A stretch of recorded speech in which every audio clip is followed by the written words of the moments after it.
suis Fatima Legris-Garatic, je suis psychologue clinicienne et je travaille à l'hôpital Robert Ballanger à Aulnay-sous-Bois depuis maintenant 2005. Je vais fêter mes 20 ans là-bas. Initialement, j'avais démarré une activité en clinique privée, mais qui ne m'a pas plu dans le rapport à l'argent. Donc du coup, ça a été une évidence de m'installer dans la fonction publique. Et je suis arrivée un petit peu par hasard, mais comme disait le ministre, il n'y a pas d'hasard, il n'y a que des évidences. Donc moi, je suis arrivée en ayant fait ma place au sein des urgences, puisque à l'époque, il n'y avait pas forcément de psychologue dans les services des urgences, la MCO, c'est ce que disait Alain tout à l'heure. Et donc, j'ai fait partie de ces psychologues qui ont dû construire leur poste au fur et à mesure. Et donc, j'ai fait le choix d'être complètement immergée dans l'équipe, au sein de l'équipe, donc avec différentes disciplines, donc les médecins, les cadres, les sages-femmes, les éducateurs, les infirmiers, enfin bref, j'ai fait partie d'une équipe. Et ça a été la force, en fait, de créer une synergie pluridisciplinaire.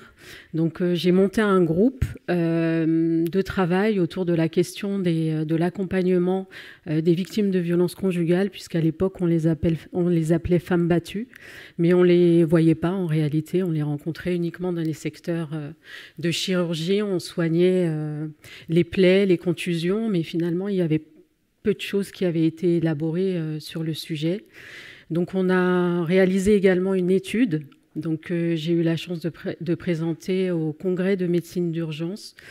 Et puis, par la suite, ça a été cheminé autour d'un engagement pour l'accompagnement des personnes victimes de façon générale, puisque à l'époque, il y avait vraiment très, très peu de choses pour l'orientation et pour l'accompagnement des personnes qui ont été confrontées à un ou plusieurs événements traumatiques. Donc, il a fallu au démarrage se former, bien évidemment. Donc, j'ai fait un DU, je me suis formée à des approches telles que les débriefings, les diffusings, parce que aux urgences, on rencontre aussi bien souvent les cimetières et la mort de façon quasi permanente et à travers les récits des patients. Donc, c'était important de pouvoir être outillé sur ces aspects-là. Et progressivement, en côtoyant aussi les collègues, donc j'ai eu quand même la possibilité d'élaborer, de concevoir des projets et avec la participation aussi des chefs de service qui m'ont encouragée, notamment quand il y avait des décès d'enfants dans le service. À l'époque, on faisait des retours d'expérience qui étaient uniquement techniques. Donc on ne tenait pas compte du tout des émotions, à la fois des professionnels, mais aussi des familles. Et donc là, il y avait vraiment quelque chose à apporter auprès des équipes. Donc la Seine-Saint-Denis, c'est aussi des territoires où il y a beaucoup de précarité. C'est des territoires aussi, il y a de la violence. Donc c'était important de proposer un accompagnement et puis et d'aller aussi vers une finalité. Donc du coup, j'ai monté un projet autour d'une structure accompagnant les victimes. Donc, qui s'appelle USAP, Unité spécialisée d'accompagnement du psychotraumatisme, qui a été retoqué à plusieurs reprises par l'ARS. Donc, puisque c'est un projet qui a été monté depuis 2009, donc qui consistait à avoir un accompagnement pluridisciplinaire pour les personnes qui ont été confrontées à des événements traumatiques. Là, aujourd'hui, on est une belle équipe, on est 8 psychologues sur l'unité, on a des psychiatres qui travaillent, on a un éducateur, on a une psychomotricienne, on propose des approches plutôt qui sortent de l'ordinaire avec des approches sensorimotrices, psychocorporelles, On a développé des groupes de parole, des ateliers psychosensoriels avec une articulation avec la médiation artistique. Donc il y a vraiment un cheminement d'ouverture vers de nouvelles approches et qui se complètent totalement, puisque la visée, c'est quand même de pouvoir accompagner les patients. C'est eux qui sont au cœur de nos prises en charge.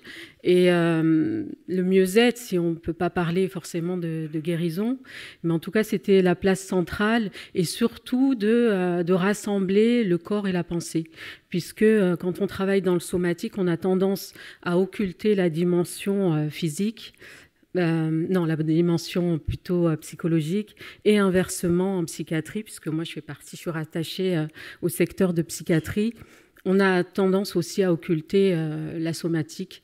Et c'est important de rassembler les deux et de faire lien, notamment dans la question des événements traumatiques.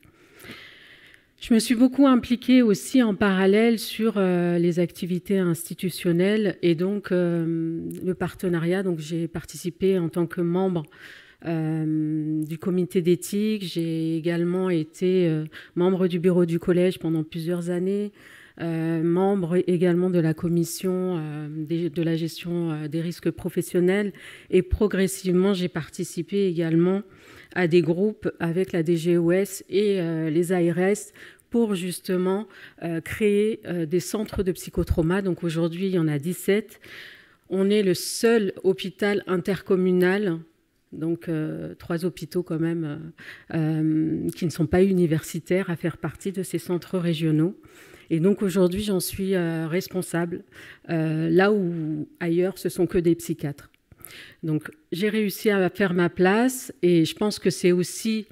moi, je suis là aussi aujourd'hui pour encourager les psychologues et qu'on puisse aussi avoir une évolution de carrière, que ça puisse être pensé.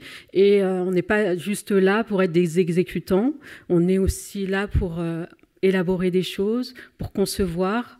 Et je pense qu'on peut être respecté, puisque si on m'a donné cette place, c'est aussi les psychiatres qui ont travaillé avec moi, qui m'ont accordé aussi leur confiance et qui m'ont permis d'être là aussi aujourd'hui. Donc je les remercie quand même par rapport à tout ça.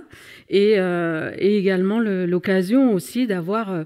pu rentrer aussi dans toutes les institutions, puisque je m'arrête pas à un nom en fait. Je suis assez frondeuse et quand j'ai des noms, je suis toujours là. Donc jusqu'au bout. Et je pense qu'à un moment donné, c'est en faisant un peu de forcing, aujourd'hui on existe et on est une unité reconnue. On accompagne de plus en plus de demandes, malheureusement. On est là aussi pour défendre le service public et la gratuité des soins pour les personnes qui en ont besoin. D'offrir aussi des thérapies de qualité. Donc on est plutôt dans des approches intégratives. Donc on a de la place pour la psychothérapie psychodynamique, pour les TCC, pour le MDR, pour différentes approches. Et je pense que c'est cette complémentarité-là qui est intéressante et le fait de se rassembler tous ensemble autour de ça. Voilà, je vous remercie de m'avoir écouté.